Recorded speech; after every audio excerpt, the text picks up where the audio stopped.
This is a bridge top drag chain. Let me show you how to disassemble and assemble it. This kind of disassembly and assembly is very simple.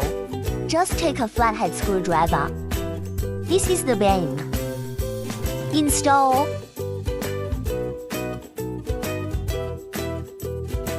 This is a fixed yellow buckle.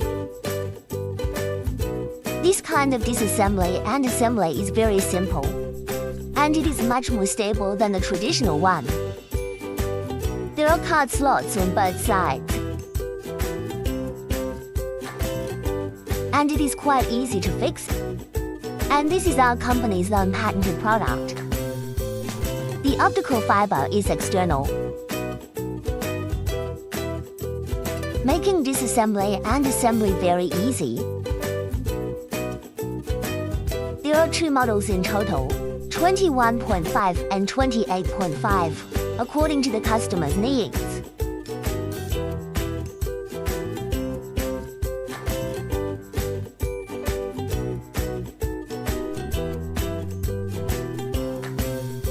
Disassembly and assembly are relatively simple.